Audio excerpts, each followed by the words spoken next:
Be ready. Start.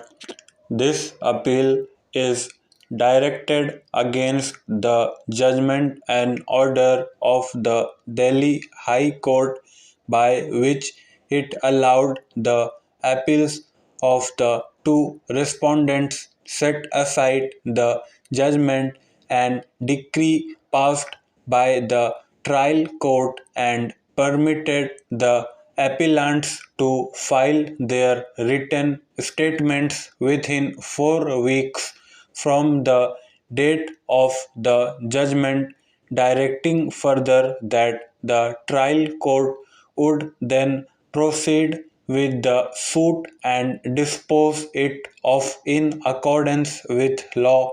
The appellant Messrs. HDFC instituted a suit under Order 37 of the Code of Civil Procedure 1908 for realization of its duties against defendant number 1 and the two respondents who were the guarantors to the loan, according to the case of the appellant plaintiff and defendant number 1, who was the owner of a plot of land, approached the appellant plaintiff for a loan for constructing a house on the plot. The loan was sanctioned. Defendant number 1 executed the loan agreement and a promissory notice in favor of the appellant. In addition, defendant number 1 also created inequitable mortgage in favor of the plaintiff by depositing the title deeds of the plot in question. The other two defendants, respondents before this court, stood guarantee for repayment of the loan and executed the letters of guarantee.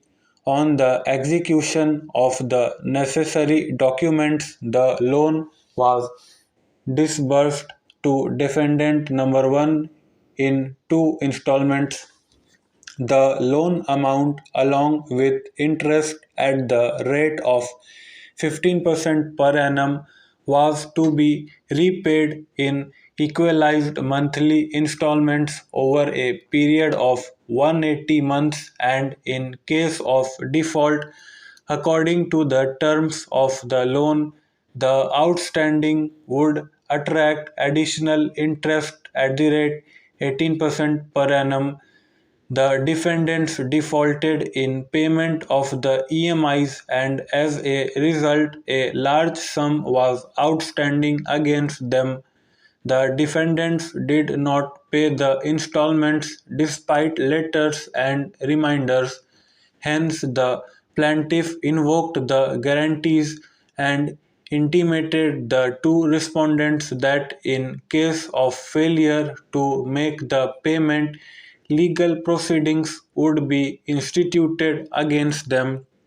Despite the aforesaid letter and legal notices sent on behalf of the appellant, the defendants did not pay the outstanding amount of rupees 4 lakh, and the plaintiff was thus left with no option but to institute the suit for realization of its dues from defendant number 1 and the guarantors of the said loan. As such, defendant number 1 did not appear in the suit despite notice.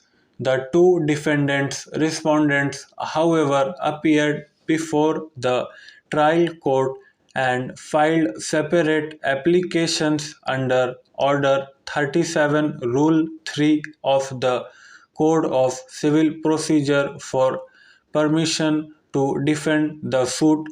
The defendants' applications were based on a number of grounds, but we may only advert to the one that seems to have weighed with the High Court. It was contended on behalf of the respondents that since the plaintiff appellant had got a promissory note executed in its favor by the borrower defendant number 1 and had further made the borrower create an equitable mortgage in its favor by deposit of title deeds, they would be absolved of their liability in terms of Section 139 of the Contract Act. According to the respondents, their plea gave rise to a tribal issue and they accordingly sought permission to file their written statements and contest the suit. The trial court, by its judgment and order, examined all the pleas, including the one based on Section 139 of the Contract Act, and found and held that none of the pleas raised by the defendants gave rise to any substantial defense against the claim of the plaintiff. Accordingly, it dismissed the petitions filed by the defendants respondents by order dated and proceeded to decree the suit of the appellant plaintiff for a sum of rupees 4 lakh along with cost and expense and future interest at the rate 10% per annum on the decreal amount from the date of filing of the suit till the date of realization. In appeal, the Delhi High Court, as noted above, set aside the order and decree passed by the trial court and directed it to allow the defendants respondents to file their written statement and proceed to try the suit from that stage. The High Court noted that relying upon Section 139 of the Contract Act, a contention was raised by the respondents that for recovery of its loan from defendant number 1, the principal borrower, the plaintiff, should have taken recourse first by either seeking to give effect to the promissory note or by enforcing the equitable mortgage. Neither of these remedies, which were open to the plaintiff, were taken recourse to, and the recovery was sought to be made straightway from the appellants. The High Court further held that the trial judge fell into error in holding that Section 139 of the Contract Act had no application to the facts of the case. According to the High Court, this was beyond the scope of deciding an application for leave. Stop.